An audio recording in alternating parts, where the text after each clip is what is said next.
अस्सलाम वालेकुम। ਉਹ ਆਂਦੇ ਨੇ ਟਾਈਮ ਇੱਕੋ ਹੀ ਨਹੀਂ ਰਹਿੰਦਾ ਹੈਗਾ।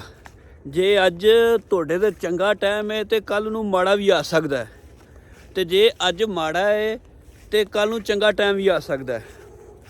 ਉਹ ਭਲੇ ਵਕਤਾਂ ਦੀ ਗੱਲ ਹੈ ਕਿ ਇੱਕ ਇਰਾਨ ਦਾ ਬਾਦਸ਼ਾਹ ਸੀ, ਉਹਦਾ ਇੱਕ ਹੀ ਮੁੰਡਾ ਸੀ, ਇੱਕੋ ਇੱਕ ਹੀ, ਯਾਨੀ ਕਿ ਸ਼ਹਿਜ਼ਾਦਾ ਸੀ। ਤੇ ਉਹ 5-7 ਸਾਲਾਂ ਦਾ ਹੋਇਆ ਤੇ ਉਹਨੇ ਨਾ ਮੁਲਕ ਦਾ ਸਾਰਿਆਂ ਤੋਂ ਚੰਗਾ ਜਿਹੜਾ ਨਾ ਟੀਚਰ ਜਾਂ ਮਾਸਟਰ ਉਸਤਾਦ ਉਹ ਸੱਦਿਆ ਤੇ ਉਹਨੂੰ ਕਿਹਾ ਜੀ ਇਹ ਸ਼ਹਿਜ਼ਾਦਾ ਹੈ, ਇਹ ਕੱਲ੍ਹ ਨੂੰ ਇਹਨੇ ਬਾਦਸ਼ਾਹ ਬਣਨਾ ਹੈ ਤੇ ਇਹਨੇ ਮੁਲਕ ਸੰਭਾਲਣਾ ਹੈ ਤੇ ਇਹਦੀ ਜਿਹੜੀ ਹੈ ਨਾ ਇਹਨੂੰ ਤਾਲੀਮ ਦੇਣੀ, ਇਹਨੂੰ ਪੜ੍ਹਾਉਣਾ ਹੈ, ਇਹਨੂੰ ਦੁਨਿਆਵੀ ਤਾਲੀਮ ਵੀ ਦੇਣੀ ਹੈ, ਇਹਨੂੰ ਜਿਹੜਾ ਸਾਰਾ ਜਿਹੜਾ ਨਾ ਤਾਂ ਕਿ ਇਹ ਕੱਲ੍ਹ ਨੂੰ ਮਾਮਲਾਤ ਜਿਹੜੇ ਨੇ ਮੁਲਕ ਦੇ ਸੰਭਾਲ ਸਕੇ। ਖੈਰ ਜੀ ਉਹ ਮਾਸਟਰ ਨੇ ਕਿਹਾ ਜੀ ਇਹਨੂੰ ਮੇਰੇ ਮਦਰਸੇ ਭੇਜ ਦਿਓ ਜਾਂ ਸਕੂਲ ਭੇਜ ਦਿਓ। ਉਹ ਬੱਚਾ ਸਕੂਲ ਜਾਣ ਲੱਗ ਪਿਆ, ਪੜ੍ਹਦਾ ਰਿਹਾ। ਕੁਝ 7-8 ਸਾਲ 10 ਸਾਲ ਗੁਜ਼ਰੇ ਤੇ ਉਹ ਮੁਕੰਮਲ ਜਿਹੜਾ ਹੈ ਨਾ ਉਹਨੇ ਤਾਲੀਮ ਮੁਕੰਮਲ ਕਰ ਲਈ। ਟੀਚਰ ਜਿਹੜਾ ਉਸਤਾਦ ਸੀ ਉਹਨੇ ਕਿਹਾ ਜੀ ਇਹ ਹੁਣ ਮੁਕੰਮਲ ਹੈ, ਇਹਨੇ ਦੀਨੀ ਵੀ ਦੁਨਿਆਵੀ ਹਰ ਜਿਹੜਾ ਹੈ ਨਾ ਇਹ ਮੁਕੰਮਲ ਹੋ ਗਿਆ ਤੇ ਇਹ ਹੁਣ ਜਿਹੜਾ ਹੈ ਨਾ ਮੇਰੇ ਵੱਲੋਂ ਇਹ ਫਾਰਗ ਹੈ ਤੇ ਇਹਨੇ ਤਾਲੀਮ ਮੁਕੰਮਲ ਹੋ ਗਈ ਹੈ। ਖੈਰ ਜੀ ਬਾਦਸ਼ਾਹ ਨੇ ਆਪਦੇ ਮਹੱਲੇ ਦੇ ਵਿੱਚ ਜਿੱਥੇ ਉਹ ਬਹਿੰਦਾ ਸੀ, ਤਖਤੋਂ ਦਾ ਲੱਗਾ ਸੀ, ਉੱਥੇ ਉਹਨੇ ਸਾਰਿਆਂ ਨੂੰ ਸੱਦਿਆ, ਮਾਸਟਰ ਨੂੰ ਵੀ ਸੱਦਿਆ। ਬੜਾ ਨਾਮ ਕਿਤਾਬ ਦਾਵਤ ਹੋਈ ਜੀ। ਜਿਹੜਾ ਸ਼ਹਿਜ਼ਾਦਾ ਸੀ ਉਹਦੇ ਸਿਰ 'ਤੇ ਪੱਗ ਬੱਧੀ ਗਈ ਜੀ, ਇਹਨੇ ਤਾਲੀਮ ਮੁਕੰਮਲ ਕਰ ਲਈ ਹੈ। ਮਾਸਟਰ ਨੂੰ ਬੜੇ ਨਾਮ ਕਨਾਮ ਦਿੱਤੇ। ਉਹ ਦਾਵਤ ਤੋਂ ਬਾਅਦ ਜਦੋਂ ਮਾਸਟਰ ਜਾਣ ਲੱਗਾ ਜਾਂ ਉਸਤਾਦ ਜਾਣ ਲੱਗਾ ਨਾ ਵਾਪਸ, ਤੇ ਉਹ ਸ਼ਹਿਜ਼ਾਦੇ ਨੂੰ ਬਾਦਸ਼ਾਹ ਦੇ ਪੁੱਤਰ ਨੂੰ ਆਂਦਾ ਵੀ ਤੂੰ ਸੁਬਾਹ ਜਿਹੜਾ ਨਾ ਸਕੂਲ ਲਾਜ਼ਮੀ ਆਉਣਾ ਹੈ, ਸਵੇਰੇ ਤੇਰੇ ਨਾਲ ਖਾਸ ਕੰਮ ਹੈ। ਉਹਦਾ ਠੀਕ ਹੈ। ਖੈਰ ਜੀ ਅਗਲੇ ਦਿਨ ਸੁਬਾਹ ਉਹ ਸਕੂਲ ਚਲਾ ਗਿਆ। ਜਦੋਂ ਸਕੂਲ ਜਾਂਦਾ ਹੈ ਨਾ ਤੇ ਜਿਹੜਾ ਉਹਦਾ ਟੀਚਰ ਹੁੰਦਾ, ਉਸਤਾਦ ਹੁੰਦਾ, ਜਿਹਦੇ ਕੋਲ ਪੜ੍ਹਦਾ ਰਿਹਾ, ਉਹਨੂੰ ਇੱਕ ਕਮਰੇ 'ਚ ਲੈ ਜਾਂਦਾ। ਕਮਰੇ 'ਚ ਜਾ ਕੇ ਤੇ ਇੱਕ ਡਾਂਗ ਫੜ ਕੇ ਉਹਨੂੰ ਕੁੱਟਣ ਡੈ ਪੈਂਦਾ। ਕੁੱਟ ਕੇ ਉਹਦੀ ਨਾ ਕੰਡ ਲਾਲ ਕਰ ਦਿੰਦਾ, ਉਹਨੂੰ ਲਾਸਾਂ ਪੈ ਜਾਂਦੀਆਂ, ਸੋਜ ਪੈ ਜਾਂਦੀ ਹੈ, ਬੁਰੇ ਹਾਲ। ਖੈਰ ਜਦੋਂ ਚੰਗਾ ਕੁੱਟ ਕੇ ਡਾਂਗ ਟੁੱਟ ਜਾਂਦੀ ਤਾਂ ਉਹਨੂੰ ਕਰਦਾ ਵੀ ਜਾ ਹੁਣ ਤੂੰ। ਉਹ ਵਾਪਸ ਆਉਂਦਾ ਘਰ, ਆ ਕੇ ਮਹੱਲੇ ਦੇ ਵਿੱਚ ਆ ਕੇ ਆਪਦੇ ਪਿਓ ਨੂੰ ਬਾਦਸ਼ਾਹ ਨੂੰ ਦੱਸਦਾ ਜੀ ਮੇਰੀ ਗਲਤੀ ਵੀ ਕੋਨੀ, ਗੁਨਾਹ ਵੀ ਕੋਨੀ, ਤੇ ਮੈਨੂੰ ਜਿਹੜਾ ਨਾ ਉਸਤਾਦ ਨੇ ਬੜਾ ਕੁੱਟਿਆ। ਮੈਂ ਉਸਤਾਦ ਅੱਗੇ ਬੜਾ ਰੋਇਆ ਕਰਲਾਇਆ, ਮੇਰੀ ਗਲਤੀ ਦੱਸੋ, ਮੇਰਾ ਗੁਨਾਹ ਦੱਸੋ। ਉਹਨਾਂ ਦੱਸਿਆ ਵੀ ਨਹੀਂ ਤੇ ਕੁੱਟਿਆ ਬੜਾ ਮੈਨੂੰ, ਤੇ ਤੁਸੀਂ ਜਿਹੜਾ ਉਹਨੂੰ ਸੱਦੋ, ਟੀਚਰ ਨੂੰ ਸੱਦੋ ਤੇ ਉਹਨੂੰ ਸਜ਼ਾ ਦਿਓ।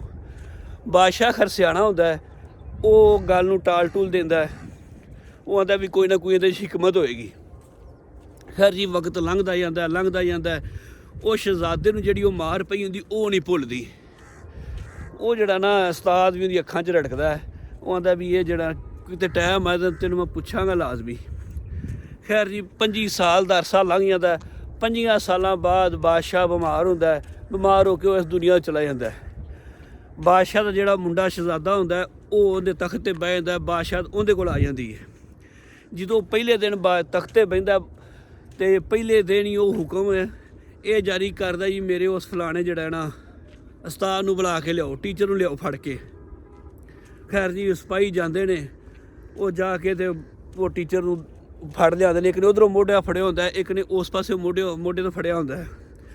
ਤੇ ਉਹ ਟੀਚਰ ਵਿਚਾਰਾ ਬੁੜਲਾ ਹੋਇਆ ਹੁੰਦਾ, ਉਹਨੇ ਹੱਥ 'ਚ ਸੋਟੀ ਲੱਕ ਵਿਚਾਰੇ ਦਾ ਲਿਖਿਆ ਹੁੰਦਾ। ਤੇ ਉਹ ਜਿਹੜਾ ਨਾ ਹੌਲੀ ਹੌਲੀ ਆਉਂਦਾ, ਆ ਕੇ ਉਹ ਬਾਦਸ਼ਾਹ ਜਿਹੜਾ ਸ਼ਹਿਜ਼ਾਦਾ ਜਿਹੜਾ ਬਾਦਸ਼ਾਹ ਬਣਿਆ ਹੁੰਦਾ ਉਹਨੂੰ ਕਟਹਿਰੇ 'ਚ ਖੜੇ ਕਰ ਦਿੰਦਾ। ਤੇ ਉਹਨੂੰ ਆਂਦਾ ਉਸਤਾਦ ਜੀ ਗੱਲ ਇਹ ਆ ਕਿ ਤੁਸੀਂ ਮੈਨੂੰ ਅੱਜ ਤੋਂ 25 ਸਾਲ ਪਹਿਲੋਂ ਕੁੱਟਿਆ ਸੀ ਤੇ ਬੜਾ ਕੁੱਟਿਆ ਸੀ, ਤੇ ਮੈਨੂੰ ਹਰ ਸ਼ਰਾਤ ਨੂੰ ਸੌਣ ਲੱਗਿਆ ਉਹ ਜਿਹੜੀ ਤਕਲੀਫ ਹੈ ਨਾ ਉਹ ਨਹੀਂ ਜਾਂਦੀ, ਉਹ ਮੈਨੂੰ ਭੁੱਲਦੀ ਨਹੀਂ ਹੈਗੀ, ਤੇ ਮੇਰਾ ਗੁਨਾਹ ਵੀ ਕੋਈ ਨਹੀਂ ਸੀ। ਜਾਂ ਤਾਂ ਮੈਨੂੰ ਦੱਸੋ ਕਿ ਤੁਸੀਂ ਕੁੱਟਿਆ ਕਿਉਂ ਸੀ, ਤੇ ਜਾਂ ਫਿਰ ਸਜ਼ਾ ਵਾਸਤੇ ਤਿਆਰ ਹੋ ਜਾਓ। ਉਹ ਇਹ ਗੱਲ ਸੁਣ ਕੇ ਜਿਹੜਾ ਉਸਤਾਦ ਹੁੰਦੀ ਉਹਦੀ ਅੱਖਾਂ 'ਚੋਂ ਅਥਰੂ ਆ ਜਾਂਦੇ ਨੇ। ਤੇ ਉਹ ਆਂਦੇ ਨੇ ਸ਼ਹਿਜ਼ਾਦਿਆ ਮੈਂ ਤੈਨੂੰ ਅੱਜ ਦੇ ਜਦੋਂ ਉਹ ਸ਼ਹਿਜ਼ਾਦਾ ਆਂਦਾ ਜਿਹੜਾ ਤੇ ਉਹ ਅੱਗੋਂ ਸ਼ਹਿਜ਼ਾਦਾ ਬੋਲ ਪੈਂਦਾ, ਕਰਦਾ ਮੈਂ ਹੁਣ ਸ਼ਹਿਜ਼ਾਦਾ ਨਹੀਂ, ਮੈਂ ਬਾਦਸ਼ਾਹ ਵਾਂ ਤੇ ਮੈਂ ਇਸ ਮੁਲਕ ਦਾ ਸਰਬਰਾਹ ਵਾਂ। ਉਹ ਆਦੇ ਟੀਚਰ ਨੂੰ ਟੋਕ ਦਿੰਦਾ। ਉਹ ਟੀਚਰ ਵਿਚਾਰਾ ਰੋਂਦਾ ਕਰਦਾ ਕਿ ਐਸੇ ਦਿਨ ਵਾਸਤੇ ਮੈਂ ਤੈਨੂੰ ਉਦੋਂ ਕੁੱਟਿਆ ਸੀ ਤੇ ਇਹ ਦਿਨ ਦਾ ਇੰਤਜ਼ਾਰ 25 ਸਾਲ ਮੈਂ ਕੀਤਾ, ਤੇ 25 ਸਾਲ ਬਾਅਦ ਜਿਹੜਾ ਨਾ ਤੂੰ ਮੈਨੂੰ ਅੱਜ ਇੱਥੇ ਲਿਆ ਖੜਾ ਕੀਤਾ ਹੈ, ਤੇ ਇਹ ਸਬਕ ਦੇਣ ਵਾਸਤੇ ਇਹ ਵਾਸਤੇ ਹੀ ਮੈਂ ਤੈਨੂੰ ਮਾਰਿਆ ਸੀ। ਤੇ ਤੈਨੂੰ ਇਸ ਵਾਸਤੇ ਮਾਰਿਆ ਸੀ ਕਿ ਜੇ ਤੈਨੂੰ ਉਂਝ ਦੱਸਦਾ ਤਾਂ ਤੈਨੂੰ ਨਹੀਂ ਸੀ ਉਹ ਸਮਝ ਆਣੀ। ਤੇ ਹੁਣ ਅੱਜ ਮੈਂ ਇੱਥੇ ਆ, ਉਦੋਂ ਮੈਂ ਤਾਕਤਵਰ ਸਾਂ, ਮੇਰੇ ਕੋਲ ਤਾਕਤ ਸੀ, ਠੀਕ ਤਾਂ ਮੈਂ ਤੈਨੂੰ ਕੁੱਟਿਆ, ਤੇ ਤੂੰ ਕੁਛ ਨਹੀਂ ਕਰ ਸਕਿਆ। ਅੱਜ ਤੇਰੇ ਕੋਲ ਤਾਕਤ ਆਈ ਹੈ ਤੇ ਤੂੰ ਮੈਨੂੰ ਟਹਿਰੇ 'ਚ ਖੜਾ ਲਿਆ ਕੇ ਕਰਤਾ ਹੈ। ਤੇ ਉਹ ਟੀਚਰ ਆਂਦਾ ਹੈ ਆਪਦੇ ਸ਼ਾਗਿਰਦ ਨੂੰ ਜਾਂ ਉਸ ਬਾਦਸ਼ਾਹ ਨੂੰ ਕਿ ਡਰੀ ਉਸ ਵਕਤ ਤੋਂ ਜਦੋਂ ਤੂੰ ਕਿਸੇ ਗਰੀਬ ਤੇ ਕਿਸੇ ਮਾੜੇ ਬੰਦੇ ਤੇ ਜ਼ੁਲਮ ਕਰੇ, ਠੀਕ ਹੈ, ਤੇ ਉਹ ਤੇਰਾ ਕੁਛ ਨਾ ਕਰ ਸਕੇ। ਲੇਕਿਨ ਇੱਕ ਟਾਈਮ ਆਣਾ ਕਿ ਤੂੰ ਬਾਦਸ਼ਾਹ ਨਹੀਂ ਰਹਿਣਾ, ਤੂੰ ਬਾਦਸ਼ਾਹ ਨਹੀਂ ਰਹਿਣਾ, ਤੂੰ ਇਸ ਜ਼ਮੀਨ ਦੇ ਅੰਦਰ ਚਲੇ ਜਾਣਾ। ਅਗਲੇ ਜਾਨ ਜਾ ਕੇ ਤੇ ਤੇਰਾ ਗਿਰੇ ਮਾਣ ਹੋਣਾ ਤੇ ਉਸ ਗਰੀਬ ਬੰਦੇ ਦਾ ਹੱਥ ਹੋਣਾ ਤੇ ਫਿਰ ਤੇਰੇ ਕੋਲ ਜਵਾਬ ਕੋ ਨਹੀਂ ਹੋਣਾ। ਤੇ ਇਹ ਤੈਨੂੰ ਮੈਂ ਮਾਰਿਆ ਇਸ ਕਰਕੇ ਸੀ ਤਾਂ ਕਿ ਤੈਨੂੰ ਮੈਂ ਸਬਕ ਦੇ ਸਕਾਂ ਕਿ ਜਦੋਂ ਬੰਦਾ ਕਮਜ਼ੋਰ ਹੁੰਦਾ ਉਦੋਂ ਕੋ ਨਹੀਂ, ਤੇ ਜਦੋਂ ਤਾਕਤਵਰ ਹੁੰਦਾ ਤੇ ਫਿਰ ਜਿਹੜਾ ਨਾ ਉਹ ਆਪਣਾ ਬਦਲਾ ਲੈ ਲੈਂਦਾ। ਤੇ ਅੱਜ ਤੂੰ ਇੱਥੇ ਆ ਤੇ ਮੈਂ ਕਟਹਿਰੇ 'ਚ ਖਲੋਤਾ, ਤੇ ਕੱਲ੍ਹ ਨੂੰ ਅਗਰ ਤੂੰ ਕਿਸੇ ਤਰ੍ਹਾਂ ਜ਼ੁਲਮ ਕਰੇਗਾ ਤੇ ਕੱਲ੍ਹ ਨੂੰ ਤੂੰ ਕਟਹਿਰੇ 'ਚ ਹੋਏਗਾ ਤੇ ਉਹ ਜਿਹੜਾ ਉਹਦਾ ਹੱਥ ਤੇਰੇ ਗਿਰੇਬਾਨ 'ਤੇ ਹੋਏਗਾ।